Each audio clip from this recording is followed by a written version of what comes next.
welcome to this presentation about blockchain games given on the 27th of November 2018. The structure is around hype or hope when it comes to blockchain games. So let's start. So who am I? My name is John Jordan. I've been a game journalist now for almost 20 years. Started out back in the day with magazines like Edge and Develop and Gamasutra, our website.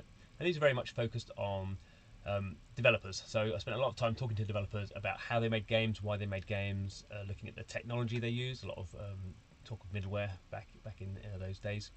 And also spent a lot of time looking at the business of games, so the finances, why games were made, why particular these type of games were made. 2006, I was one of 6 people who co-founded a company called Still Media. So Still Media, best known for the Pocket Gamer website, which is still going. Obviously Pocket Gamer, well not obviously perhaps, but Pocket Gamer is all about mobile games. So that website launched before the iPhone and the App Store came about, so very early. And my focus really was a website called pocketgamer.biz. So pocketgamer.biz is what we call a B2B site, so focused on the business aspect of mobile games. So again, kind of looking at the kind of funding, the kind of M&A activity that's going on, talking to people who are running these kind of companies from a business point of view, and then became heavily involved in stuff like free-to-play mobile games. So free-to-play mobile games went from $0 really in 6 or 7 years. It went to $50 billion of annualized revenue. So mobile games now the biggest single segment of the game sector, and actually account for about 80% of the growth of the entire game sector over the last 5 years. The reason for that is free-to-play mobile is a very kind of different sort of approach, certainly in terms of how you design games and monetize those games, and it really appealed to certain audiences, particularly those in places like China and Southeast Asia that were kind of rapidly growing markets during this period of time. And for me, free-to-play mobile games were very interesting, still are heavily derided in some quarters, BlizzCon, as we saw a couple of weeks ago. But free-to-play mobile games have kind of disrupted the whole games industry, in the sense that they've attracted a lot of money from people who are playing games in different ways. So people potentially who are quite well off, don't have a lot of time to play games, so you're spending money to speed up kind of progress through games or have kudos in games. So it's kind of an interesting model, and I got very interested in that, how the economies were being designed, and how the psychology of retailing kind of happened with the players. So that's kind of my background. And then start of this year, I launched a website called blockchaingamer.biz, very similar to pocketgamer.biz in the sense it's a B2B site looking at what I call the messy collision of blockchain blockchain and games. Sorry, and I kind of think there's the potential for blockchain to kind of be quite disruptive technology in the sense as free-to-play mobile was, and I'll draw some analogies from the talk as I go by. I have a company now called Accidental Gizmo. I do writing, presentations, and some consultancy as well. So that's what I do. So let's start off with the hype. So the hype is very much kind of trying to decouple what I think of as blockchain games and the blockchain game sector from what we might call the cryptocurrency market, which has been kind of the tail that has wagged the dog for a long period of time. Thankfully, less so now. So this time last year, we had these ridiculous statements. So this is John McCaffrey, one of many people who made these crazy statements when Bitcoin was getting up to $20,000 per Bitcoin, and he was suggesting obviously it's worth millions of dollars, as other people were. He was suggesting actually from this kind of crazy tweet, it was potentially a Bitcoin could be worth billions of dollars. So crazy, hype, speculative talk, silly photographs like that. So obviously what happened with Bitcoin, it did not go on to become worth $1 million per Bitcoin. So we've seen in 2018 this speculative bubble bursting, the end of last year, the start of this year. And what's interesting really about Bitcoin, lots of things are interesting about Bitcoin. I don't think it is a blockchain project without merit. But clearly the hype model around particularly Bitcoin, but some of the other kind of coins as well, was totally over the top, because no one, it has no fundamental value. The only value a Bitcoin has is the value that the market gives it. And as we've seen over the last 11 months now, the market has given it a progressively lower valuation. And particularly in the last 2 weeks, we've seen what could be seen as a death spiral. So Bitcoin went from, it kind of plateaued about $6,500, and now it's worth under $4,000. Where will it go? Well, I don't know. Certainly, it could continue to go down. It could go up again, sure. But the issue is kind of this idea that Bitcoin is some sort of idea of digital gold. I think has been exploded. Of course, we have seen other bubbles in the past. So this is the Nasdaq exchange index from the year roughly around the year 2000 when we had the dot-com bubble. So people make analogies between dot-com and blockchain, and there are some interesting analogies I think that can be made, but you have to be careful. The internet was a technology that did come along and was disruptive. Like Bitcoin, lots of things were promised about it. Not everything was delivered, and while some big companies came out of it, say like Amazon, lots of companies, particularly around this time, promised lots of things and then just collapsed. The difference, I guess, from an economic point of view, is when you own the stock of a company, you actually own something about that company, i.e., you have rights around the ownership of the company and potentially rights about future profits. When you own a Bitcoin, there is nothing other than you own this digital thing. You have no rights of ownership. That's why a lot of the issues have been about whether these things are utility tokens or security tokens. The SEC kind of coming down on the line that they are actually quite bad security tokens. Anyway, I've seen lots of bubbles in the past, and I think we'll look back at Bitcoin as being one of those, driven by kind of a mixture of greed and stupidity. So the point I'm trying to make here, there's a lot of hype about Bitcoin over the last year. Bitcoin is not the entirety of blockchain. Blockchain is much bigger than Bitcoin. Bitcoin is just one single blockchain. It happens to be the first one, happens to be interesting from some philosophical and economic points of view, but it's just a way of transferring value around. So we can look at lots of other things when it comes to blockchain. Okay, so blockchain, it has followed the trajectory that we'd expect from lots of different technologies. So every technology, pretty much, or every overhyped technology goes through this kind of phase where people promise lots of things, certainly with Bitcoin or some of these altcoins to the moon and beyond, all this kind of crazy stuff when it came to valuations. Clearly not been fulfilled, and we end up down here in the trough of disillusionment. This is kind of where we are at the moment, somewhere along this kind of, we've lost our peak of expectations and we're down here. And at some point, some people will work out over a period of time what blockchain is actually good for. There'll be some use cases. At the moment, blockchain has been proposed for pretty much every industry under the sun. It will be useful for some things, and we'll find that out later on. This is kind of an interesting curve that reminded me of another curve. So this is the uncanny valley. So the uncanny valley is when people started making humanoid computers, and you kind of had this idea that as they made them, they looked very non-human to begin with. As they got more human, people reacted positively to them. They were interested in robots. But after they got to a certain point and started to look quite a bit like humans, there became this kind of negative reaction, almost, revulsion really down here. And this became because we're very focused on human faces, and when things get close to human faces but aren't human, you have this idea that it looks like a dead body or zombies or this kind of thing. So you end up with this revulsion thing here. So it's obviously going beneath the graph. This is kind of the point I'm making. I think with the hype around blockchain, or Bitcoin supposedly, and even blockchain to a degree, we will see this as the Bitcoin era, not just with Bitcoin, I guess with Ethereum and ICOs and this kind of speculatively driven dynamic. That has to be destroyed. So whether the death of Bitcoin will be the actual death of it, probably not, because there's an economic reason why people would still continue to keep it going, even if it was worth $10, because people would like to do that. But kind of conceptually, the death of Bitcoin has to happen, probably this period of time, and then we have this idea of hope. Bitcoin, blockchain will find its use case eventually. So hope. This is the majority of the talk. So I should move my face here. Ooh, if I can do it. Right, so let's get him out of the way. Okay, so what is blockchain? Blockchain is not a silver bullet. It's been promised many things. But blockchain is more than a slow database. So we have some ideas, some critics of blockchains, and there are quite a lot of them, more now than there were a year ago. Just say it's a slow database. Now, it can be a slow database, it can be quite a fast database, but there are some interesting attributes about blockchains that we have to we don't have to go into too much detail. We can talk about games really, but just get some idea of the concepts involved. So this idea of a distributed ledger. So the most important thing here, I guess, is the distribution. So this information is shared across multiple computers, depending on the blockchain, kind of how many different kind of nodes or computers you have kind of validating this kind of data. But it's distributed. It's not a centralized system. These computers come to what we call a trustless consensus about what is the correct information to be stored.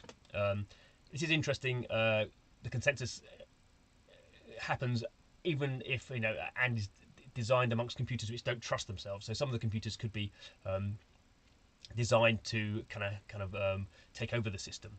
The kind of, I guess, with Bitcoin, you have this kind of idea of the 51% attack. I mean, there's lots of detail about that kind of stuff. Not going into that in particular, but you have this idea that consensus can be created out of computer nodes that don't necessarily trust each other. Lots of interesting work going on around that. You have the idea of the data once it's saved into a blockchain being immutable. That means it can't be changed. That's obviously very valuable in certain industries, and when it comes to games, very much about item ownership. That's kind of a big trend we'll see. There's some idea of transparency. Depends on the blockchain exactly how the transparency is created, but we have some idea that this information can be shared widely rather than being a centralized system that only one kind of authority figure or company has access to. And then we have an idea of governance, which is a bit broader, which is why so many blockchains have this idea of foundations. So foundations are non-profit organizations which look to continue the development of the blockchain, like business development. So these are kind of interesting things about blockchains. So here, I'm going to learn to do this in a minute. So here we have some idea of, if I can pick myself up. So a timeline. So 2009 was when Bitcoin went live. 2008 was when it was kind of the white paper was created.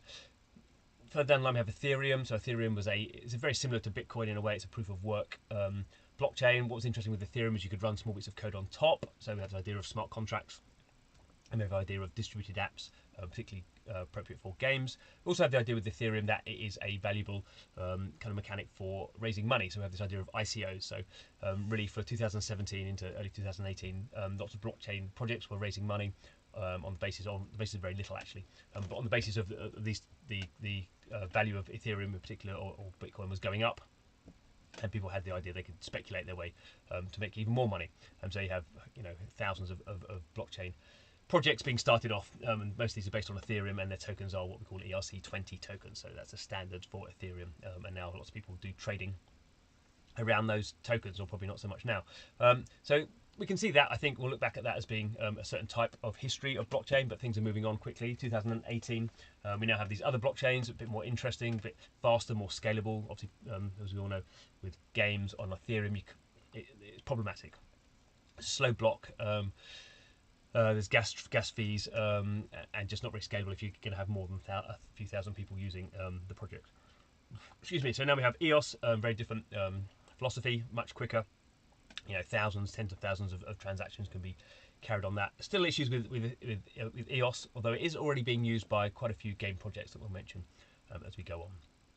We have Tron, a bit more immature still, but very similar to EOS in many regards. We have Ethereum sidechains. So some way, Ethereum obviously is umming and ahhing about changing its governance model from proof of work to proof of stake. Has various other ideas, sharding and Casper, all this kind of stuff, which seems to be delayed at the moment. But this idea that Ethereum is quite a solid technology basis with a good developer background, a good developer ecosystem, and this idea that you can use these side chains to kind of help out Ethereum. So you only put the important transactions on the Ethereum blockchain. Doesn't matter that they're slow.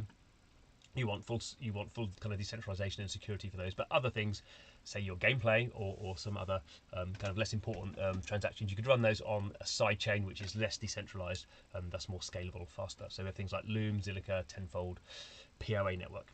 So that's kind of interesting. That's a different trend that's just starting out. And then maybe next year these things are really kind of conceptual at the moment. So Hedera hash graph is a different sort of blockchain. It's not a blockchain, it's a hash graph, as they will tell you. Doing things kind of differently and very, very clever. If you look into that stuff, it's very interesting. Really high throughput, but not really a classic blockchain, I suppose. They've raised $120 million this year. Cardino, again, another what we call a next generation blockchain, and then right at the end, stuff like Polkadot, which is really kind of conceptual. And the idea behind a lot of these kind of ideas, certainly Polkadot, is things like multi-chains, agnostic blockchains. Doesn't really matter what you're running on, and I think that's where we get to in the end. That's when we look back and go, Bitcoin, Ethereum, kind of good at the time, but they're not really good for what we need in 5 years' time.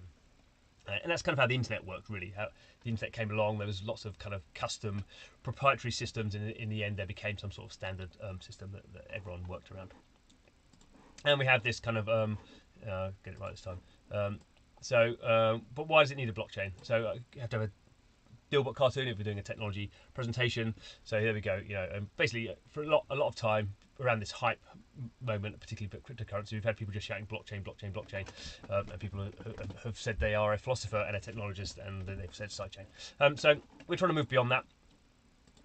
So let's actually look at some game stuff. We've been talking for 15 minutes, not getting to the game stuff, so let's look at the game stuff. So when it comes to the kind of what we might call traditional games publishers and companies, the most bullish and the most active is Ubisoft, the French company. So pretty big, billions of dollars of annualized revenue, and it's been kind of active in having hackathons. So this is something I pulled from their website. They had a hackathon earlier in 2018.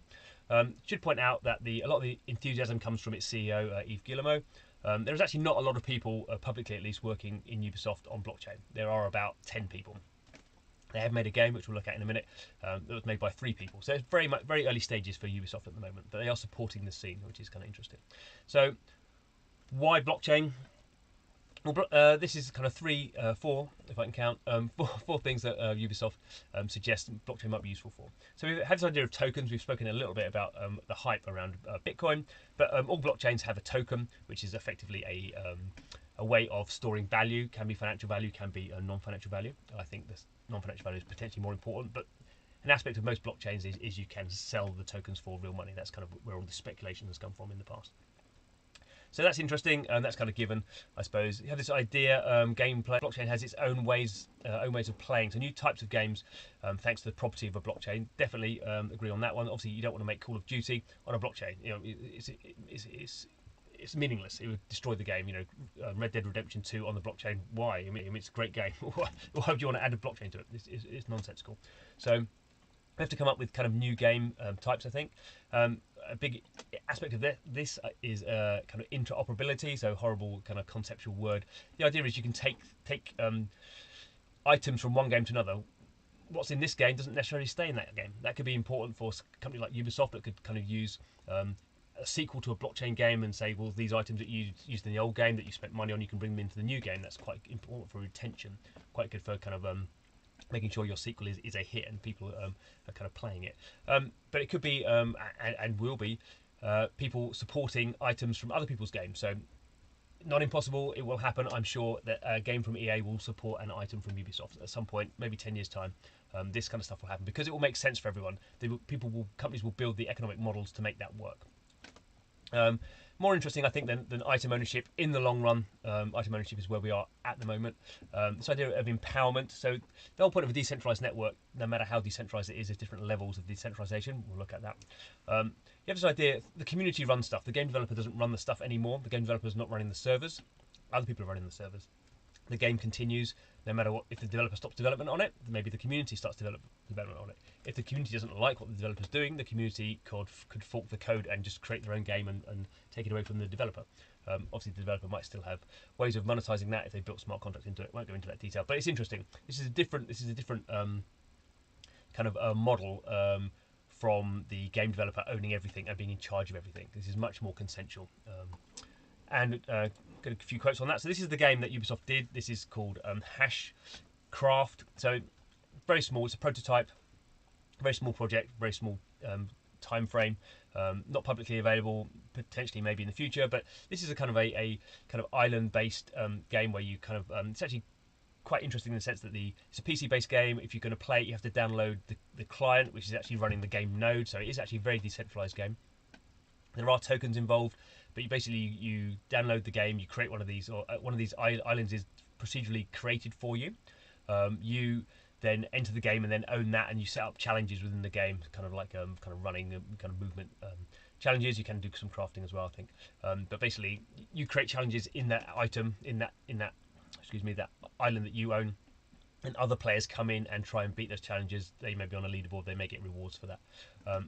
What's interesting is the quote from someone at Ubisoft, who is their blockchain initiative manager, Nicolas Pouillard. You create your community through your game. Blockchain is an enabling technology. So he's very interesting. He's very careful about what he says about blockchain. They don't want tokens. They don't want cryptocurrencies. They're thinking about community. This is really what they're thinking about. A blockchain enables you to do that in new and interesting ways. So there's the game from Ubisoft. There's another screenshot here. As I say, we'll see what happens with that. Probably, it's not designed to be a commercial product. I should say that. So someone else. This is from this guy's not a game designer. Alex van der Sand. He's a Ethereum guy. So what does he want from blockchain games? These are the most important things. Explore what makes a blockchain game unique and design around the limitations. This is what you should be doing if you're trying to do a blockchain game. And so I think players own the game and the items and experiences. So let's have a look at some blockchain games to date. I think 3 that are important to look at in this context. So HunterCoin was basically a full node. So basically you played the game, you downloaded the node that was running the game. It was a mining game. Spells of Genesis, the first blockchain mobile game. CryptoKitties, first browser game, Ethereum based, really brought the ERC 721 collectible token, non-fungible token to the fore. And then since then we've had hundreds of CryptoKitty clones. Basically that's how it's worked. Of these 3 games, one of them has been a success, 2 of them were kind of failures. We'll go into that. So first one, HunterCoin, 2014, interestingly still going. So to play this game you have to download the client. It's a full node. You're basically running a mining node. It's basically a fork of Bitcoin. It wasn't designed to be a game. It wasn't designed by game designers, although the people behind it now do have a blockchain game platform called Zaya, which very much follows these kind of quite what we might call hardcore blockchain philosophy. But in this game, you mined these hunter coins. When a block was created, these hunter coins were dropped onto the map. You could then move as a player. You moved around the map for other players and collected these coins. These coins could then be sold for money. So it's very financially based as it would have been at the time. And it kind of worked in the sense that it's still operating. The developers aren't really involved in it.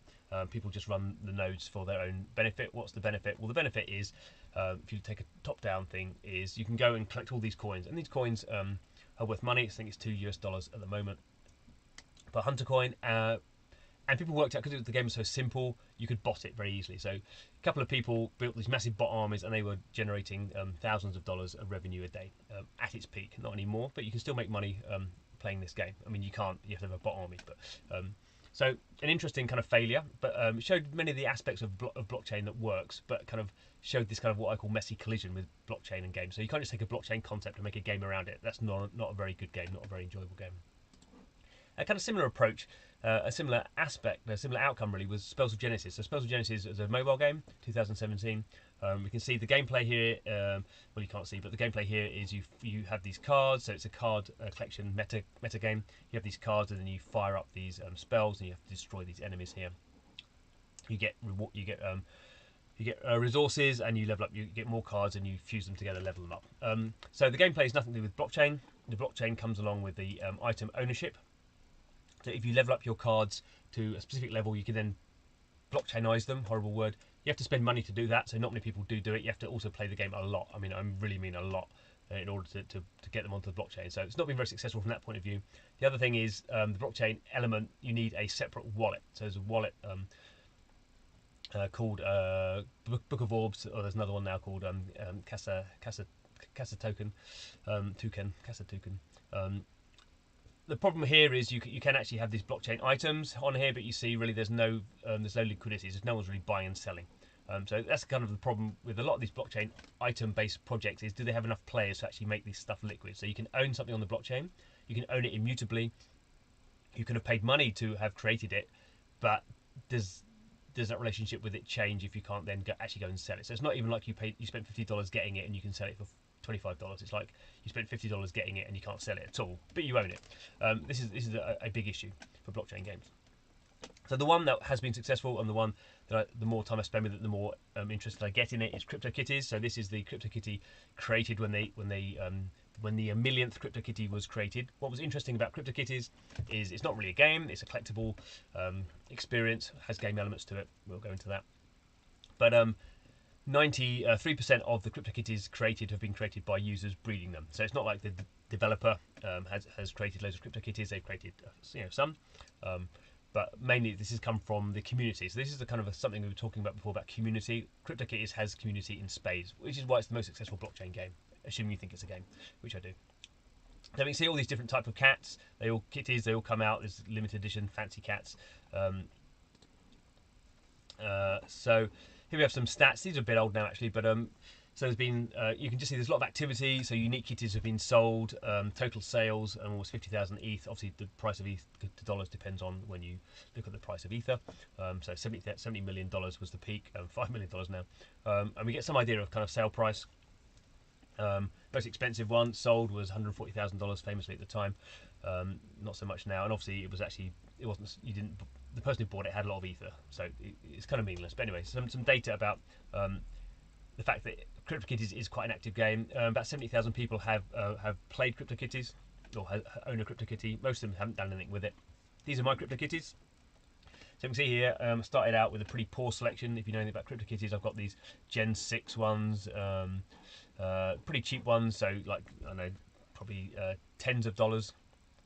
On the first ones I bought some just to kind of try it out. So I've got a Gen 9 one there. Then what was interesting, what happened? Well, I got this one. This is a cool one, Gen 3. So generation is kind of the one idea of kind of the value of the quality, really, not the value so much, the quality of a CryptoKitty.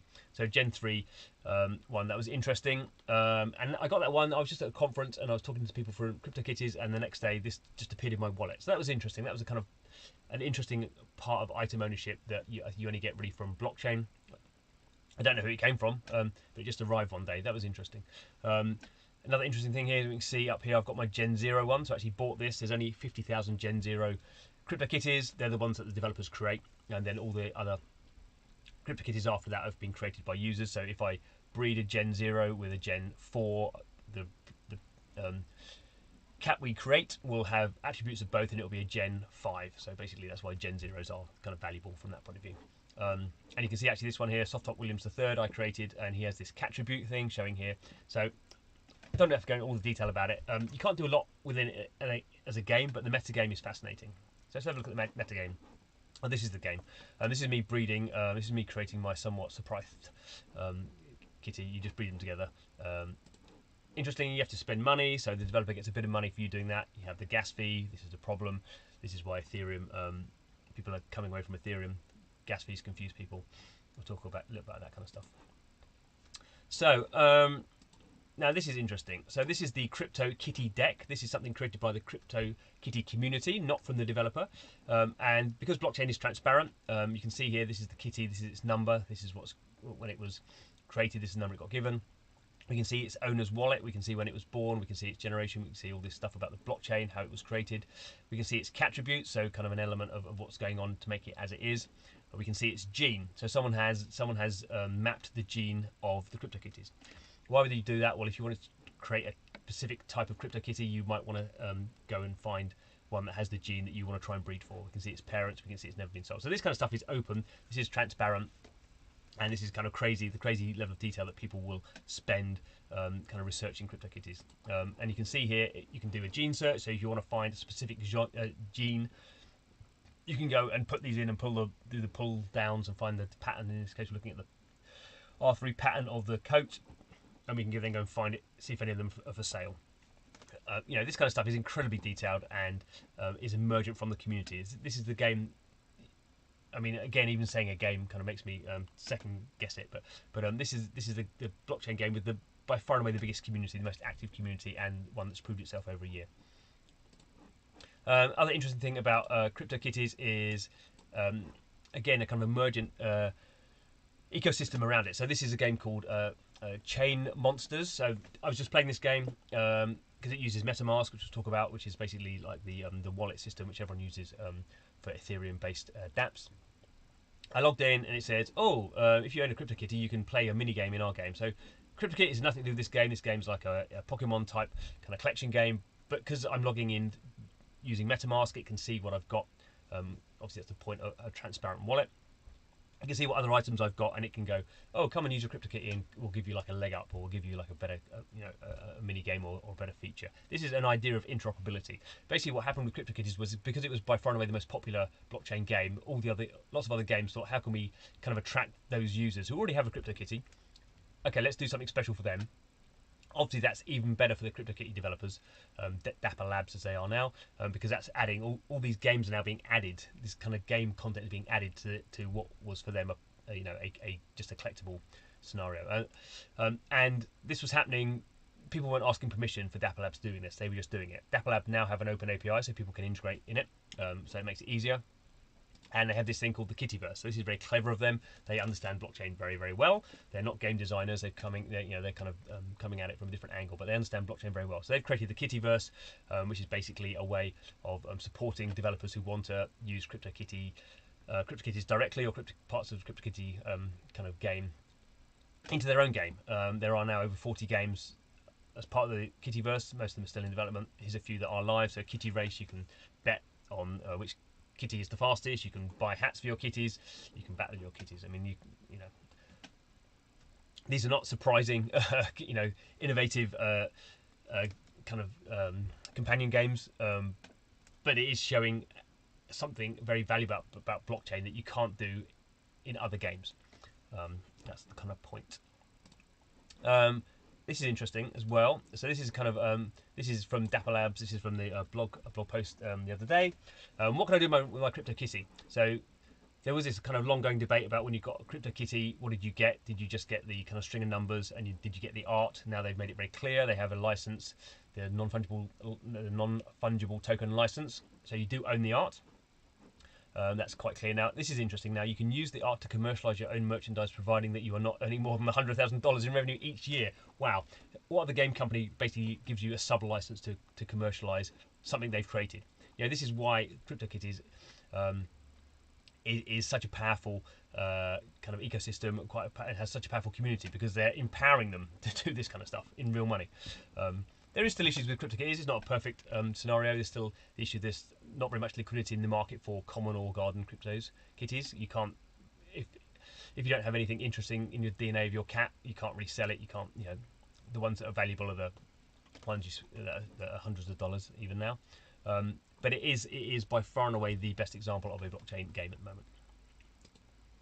Okay, so let's look at a blockchain game that, as I say, there've been hundreds of CryptoKitty or games inspired by CryptoKitties. None of them have been as successful. And we can look at one that is interesting. That I wouldn't write it off yet. Crypto Baseball. It's actually Major League Crypto Baseball. So this is the official license of the Major League Baseball organization and the Players Union. So all these players here are the official likenesses of real players. This is a collectible game based on running on Ethereum. It's a different sort of game. So you kind of collect. You buy these players. You create a team using them, and then the real life actions that happen during the Major League Baseball season then are reflected in that. So it's a different sort of thing, but it does show that even if you have the problems actually with blockchain, even if you have a big license. So the Major League Crypto Baseball game is being pushed by the Major League Baseball people, obviously. They had problems. They didn't release it until the end of the season. Really had issues, IP issues about kind of just getting all the legals done. But it hasn't been particularly successful. So they've had about 5,000 people registered to play it. So that's like a tenth of the CryptoKitty audience. Now, partly that's because you have a user base who's really into baseball but doesn't know about blockchain. If you look at the top of the screen here, it says your MetaMask extension is locked. So I'm looking at this just through a normal web browser without my MetaMask on. So you can't do anything, basically. You can't buy any of these items. You can see these items are for sale. But they're for sale in Ether. So if you don't have any Ether, if you don't have MetaMask, don't have Ether, you can't really participate in this game. And this is the problem for a lot of blockchain games where people kind of get an idea. Oh, that's interesting. I wonder what's this blockchain game stuff is about. Oh, that game looks interesting. I'll go and do it, and then they have to go into MetaMask. Have to set up a MetaMask. Really complicated. Not really complicated, but for most people, much too complicated. And have to buy Ether, which is like, oh, what? I have to set up effectively a banking, go through all KYC stuff. People aren't going to do that. So this is the kind of problem for this game. It's going to come back next year. It's going to be, I think, going to be much more like a free-to-play game. Without this kind of horrible MetaMask thing. MetaMask is good, but for most people, it's not good. Now, this is kind of an example of taking CryptoKitties and finding that CryptoKitties does not work. It's the exception that proves the rule. It was the right place at the right time, and it did do something very special in terms of getting people interested in blockchain. You can't just even have big licenses and put blockchain around them, because just it's so difficult for the average person access it. So what is MetaMask? Well, this is MetaMask. This is the login. So this looks pretty straightforward, doesn't it? You just put your password in. Yeah, that's fine. What's all this though? Restore account, import using account seed phrase. This starts getting complicated. So obviously the whole point about a blockchain system is it's decentralized. If you lose your password, then, or if you lose your access to your wallet, then potentially you've lost everything in that wallet. So all those items, all those tokens. Now, for some of us in the blockchain world, that's exciting. That's kind of like that's the point. That's the skin in the game. That's really limited. You know, we're not going to scale that. That is just not going to work. Certainly in games, it's not going to work. Particularly when you look at something like this. So this isn't actually from MetaMask. This is from another kind of similar sort of thing. But if anyone set up a wallet, you know this kind of thing. These 12 words are the only way to restore your wallet. If you forget your password, please write them down to store them securely offline. People look at that and go, whoa. First time I looked at this, I was like, you got to be kidding me. What's all this about? Printing it out, writing it down. Silly words, it doesn't make any sense. Do not save it on your computer. I mean, print it out. Obviously, people now have put these things in fire safe wallets. Yeah, this stuff's kind of crazy. The first time you see it, you just go, no, I'm not getting involved in this kind of stuff at all. You know, this is not a mass market user experience. That's why MetaMask and anything like, it's not just MetaMask. MetaMask is the most famous one. I mean, there are a million MetaMask wallets out there. You know, there's a million people have done it, but only about, well, less than 10% of using it to play games, I guess. Compare this to this. Confirm your in-app purchase to buy Mighty Eagle. So it's just a standard in-app purchase on an iPhone. Yeah, people just go, yeah. So yes, you have to put your credit card in it, but that's all you do. And in general, you know, this happened with free-to-play mobile games because people had their credit cards in there because they had iTunes accounts set up already. This is how free-to-play mobile games took off. This was seamless. There was a lot of, if you remember at the time, it wasn't seamless. There was lots of hassle around the time about kids buying items, buying in-app purchases in games that they shouldn't be doing. Smurfberries, yeah, we all remember that. So even with this kind of very frictionless system, there was still a lot of user angst about it. There was user expectations that weren't met. Apple had to tweak what was going on when you put your passwords. There's a lot of kind of user experience that over many years that got to make this being kind of seamless. You know, and blockchain is way behind. It is getting better. So what we got here, this is, it just happens to be one that I used recently. So this is a hedgehog game, blockchain game in development. Very obviously kind of a collectible game inspired by CryptoKitties. What I'm looking at here is not the fact of all this kind of crazy stuff here. I'm looking at here $10 credit card. Name is appealing. So basically, you just go onto the Hedgie's website, Hedgie.io, and you can fiddle around. You can choose this color is the DNA for this particular game, and then you just put in your credit card. You can use Ether if you want to, of course you can, but you can just go and buy it. Now there is a problem around this because then to put it in a wallet, you have to log in with MetaMask and then do a sync. So it's not perfect, but a lot better than asking someone to open a Coinbase account. So the issue then does become though that wallets are quite valuable. So this is my OpenSea. OpenSea is a secondary market for blockchain game items. So because I have lots of things in my MetaMask, when I go to OpenSea, I can see them all. So we can see here, this is the Hedgie that I bought, and then I had to kind of sync that into there because it wasn't there because I did buy it with a credit card, $10. We can see my CryptoKitties. We've seen those guys before, haven't we? There they are. So that's a nice transparency. I can go in. I can see actually these are all the items I've got. I've ended up with quite a lot of items. I've got some my Ethereum cards here, and I've got 5 CryptoKitties and a Hedgie and some ETH-Town character and a Bitizen and a Crypto Wars and a Blockchain QT and all that kind of stuff. I can obviously the point of something like OpenSea is I can go in and look what everyone else is selling. I can sell mine if I want to. They can have offers on them. It's quite a clever system. So quite how you manage the flow of making these things more accessible and also enabling these sort of very blockchain friendly solutions, that's difficult. But I think that's secondary to the fact that at the moment this kind of stuff's much too complicated for people. Okay, so this is blockchain's UX dilemma in general. The more decentralized you become, the worse your user experience becomes.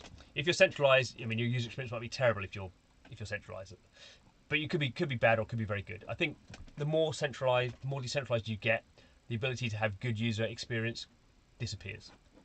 Now, it doesn't really matter what gradient this is. This is just what I'm saying.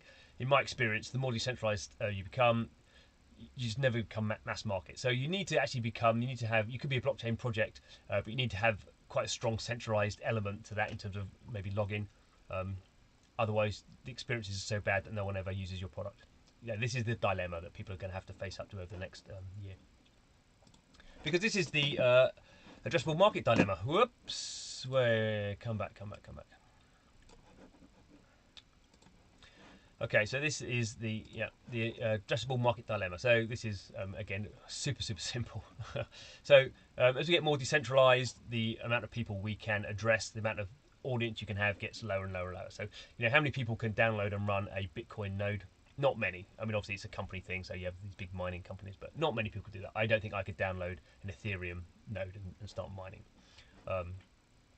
We see here at the moment with something like a DApp and a MetaMask, we're kind of around tens of thousands, maybe 10,000, maybe, or there's a million MetaMask wallets out there apparently.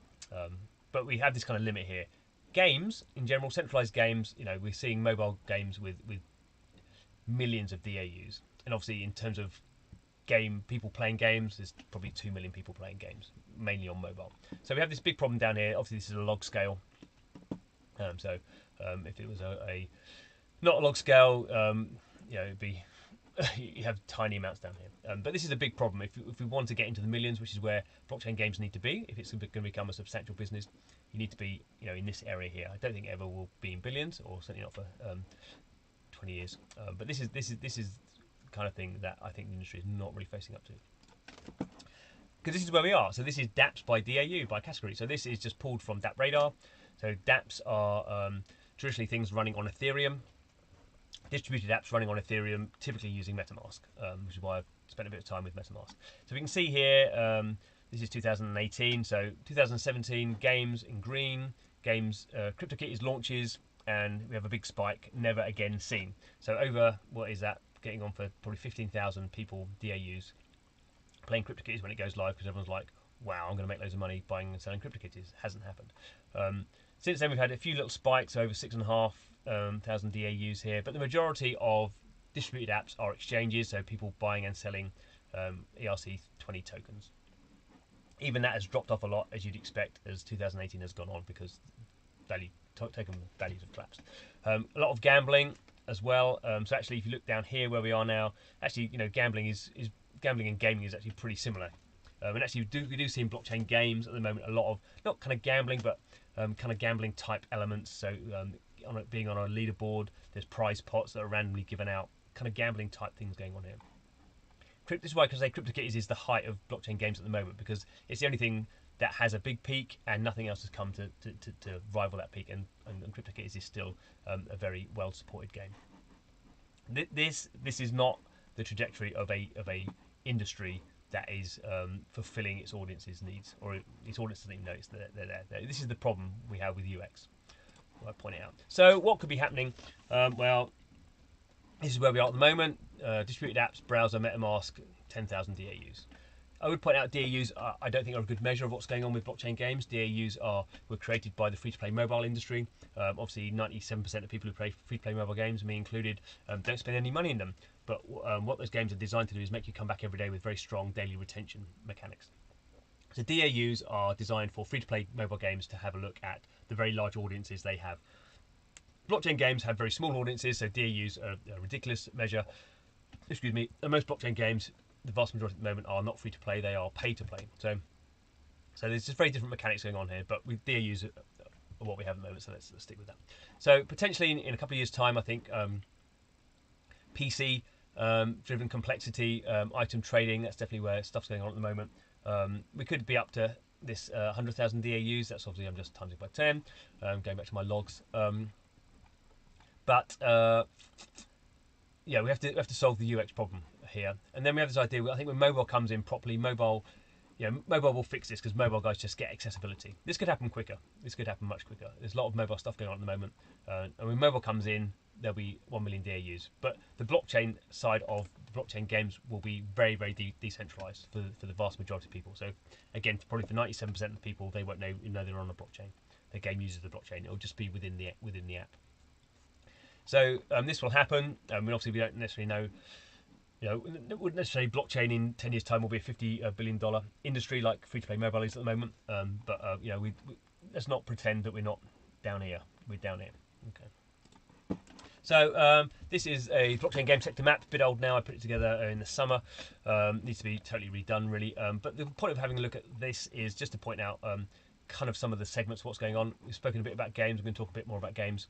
A lot of the stuff in the summer was this Ethereum because they were fundraising. Now a lot of this stuff is happening on EOS. EOS is particularly the kind of big blockchain that everyone's kind of migrating to. We have some platforms going on. Not a lot of activity here, although potentially there will be in 2019. Just there's not enough players for platforms to work out. Tools, obviously blockchains are complex, so tools are going to be helpful. Again, there's not really enough developers for this to be very viable at the moment. This is where the interesting stuff's happening.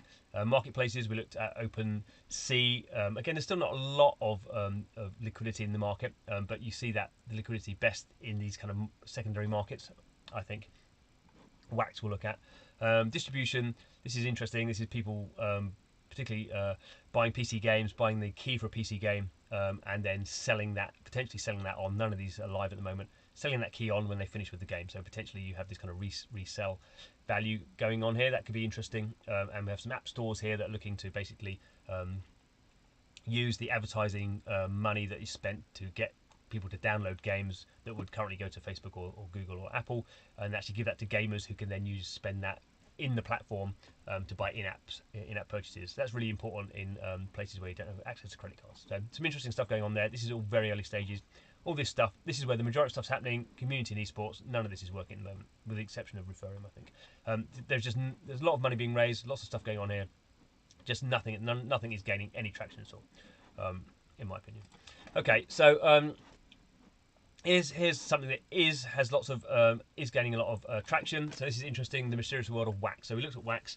Wax is not going to go into too much detail. Wax is a project from the OP Skins people. They were the biggest secondary market for Counter-Strike skins back in the day. Got kicked out of Steam earlier on this year. They are running on a fork of EOS. So this is just a website that I pulled this information from, and it supposedly measures the most active blockchain. So this is a bit of a surprise. So we have the top 10 most active blockchains in terms of transactions. Not all transactions are born equal, obviously. We have Bitcoin and Ethereum right down here, 7th and 8th place. We have EOS at number 2 and Tron at number 3, and Wax, which is, as I said, is a version of EOS, is the biggest in this list. In this over 7 days it wasn't, but pretty much Wax is similar to everything that's going on in EOS. So what is Wax? So Wax is basically it is the CS:GO loot case gambling trade that OP Skins did have. They just put it on the blockchain. So this is basically you buy some keys. You go to a site like this one. There's lots of different sites. The whole point of Wax is it's a decentralized system, so it's encouraging lots of sites to set up.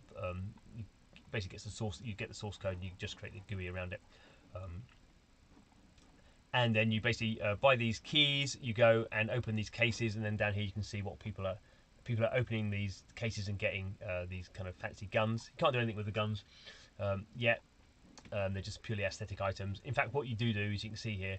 Hard to see here for some of these, but each of them has a value attached to it. You can't sell them because no one wants to buy them off you. You sell them back to OP Skins. You sell them back to Wax to buy more keys because you might get, say, this case here, whichever weapons case this was. There was one item in there, a knife that was worth $4,800. So someone might have used a key that was $25 to open that. Obviously, that wouldn't have happened. They would have spent a lot of money.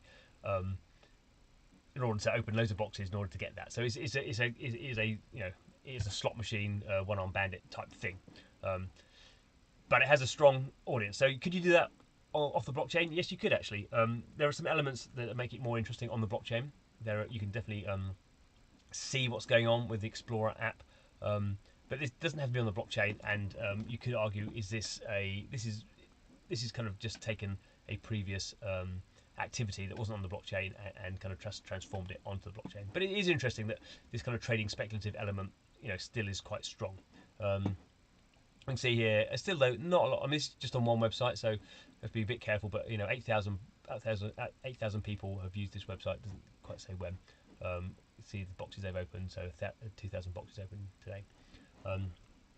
So that is would be, I would imagine, a historic user count. So still not vast numbers of people.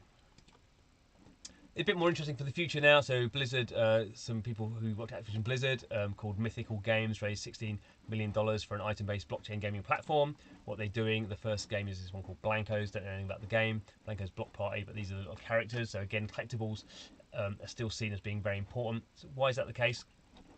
So this is John Linden. He's the CEO of Mythical Games. He worked at Activision doing Call of Duty. Also did set up his own company.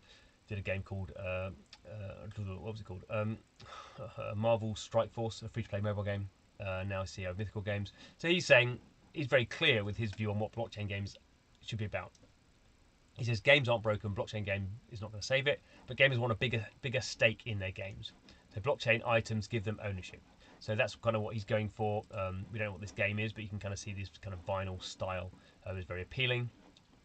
So this is kind of like stepping up the CryptoKitties kind of approach. And what they're running on a version of EOS, and they're not having wallets. They're going kind of fairly centralized, I think, in terms of how you log in and that kind of stuff. So definitely interesting to see what these guys get up to. Let me move my face down again. So we're seeing a bit more mainstream stuff. So this game, Plague Hunters. The game itself is not, I don't think, that interesting, but it's the first blockchain game for PlayStation 4 announced. Actually has interoperability with Switch as well, potentially, or PC, potentially mobile and Xbox coming out as well. So this is a game, again, about kind of item character ownership and trading. And the interesting point here is looking like consoles now are going to be open for blockchain stuff. So that's coming out early 2019. A few other games we can quickly run through. So this is the kind of big hope for many people in terms of blockchain games. So this is Gods Unchained. This is a card collection game. It reminds you of Hearthstone. So it's very much based around esports though. So they've raised over $1 million in terms of selling these card packs ahead of the game. The game's not out yet. It won't be out till next year. But interesting that they've kind of got this esport element. And they're trying to do all this they're trying to do a lot of different things. It's quite an ambitious project, but interesting to see. They have quite a lot of community support at the moment. Item ownership again. So this is the Sandbox. The Sandbox is a well-known mobile game. Has done tens of millions of downloads, free to play. They're going to bring it to the blockchain. Not a vast amount of detail about how they're doing that, but this idea, 3D, is this voxel editor. You can create these items that live in your sandbox, and obviously you can go into some sort of marketplace and sell them. It will have its own currency. It will actually sit in the Decentraland platform. That's kind of interesting. Obviously, blockchain in 2019 is very much about item ownership and user-generated content. So this kind of hits a sweet spot. There is something I do think people get a bit carried away about. They'll talk about scarcity. Because these things are scarce, you can prove that they're unique, they have value. That's really not the case at all. What we've seen in blockchain games at the moment is you have to have community to create value. Scarcity can create value, but not on itself. The value, certainly financial value, comes from a softer value. Because we've seen what happens in this kind of scenario. You know, Bitcoin, we could say, is unique and is scarce because there's only 21 million of them ever going to be made. Is it valuable? Well, it's less valuable because the community has decided it's less valuable. So the one thing I think we'll have to be careful with blockchain games is people buying items that they think they can resell and then they can't because there's not enough liquidity. And also the value of these things will go down. Obviously, people spent a lot of money buying CryptoKitties this time last year. They're not going to get the same dollar value out. Not because the CryptoKitty value has gone down, but because the Ether value has gone down. So we have to be very careful, I think.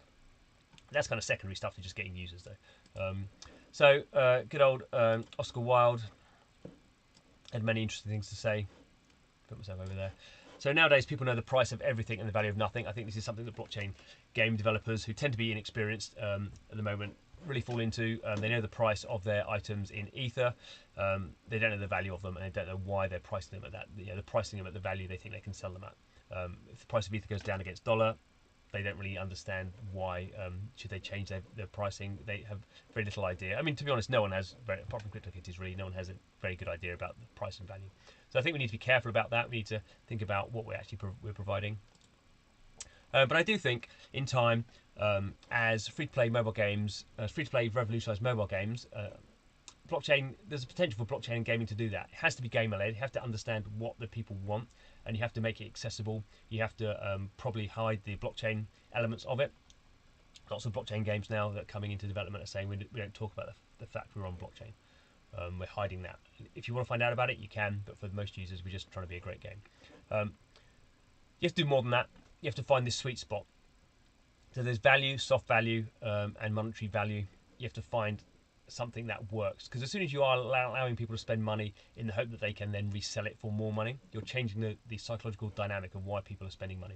In a free-to-play mobile game, I can spend $100 and I know that $100 value is just within the game. As soon as I start spending $100 in the assumption I might be able to sell it back, then we'll certainly have lawsuits, but there could be very quick turn off of players to blockchain games. And the kind of things we have to think about here are community, ownership, value, and ecosystem. So these are the most important things I think that will come to fruition. So anyway, thanks for watching. This is a presentation about blockchain games, where I think the future is going. If you want to email me, you can do so, john@blockchaingamer.biz. I'm on YouTube, Medium, and have a podcast as well, all under Blockchain Gaming World, so you can go and find me on there. Also on Twitter. Yeah, thanks for watching. Don't forget to subscribe to the channel. I spend a bit of time playing blockchain games and giving my opinions on them. So if that kind of stuff is interesting to you, please don't forget to subscribe. Thanks for watching. See you again soon.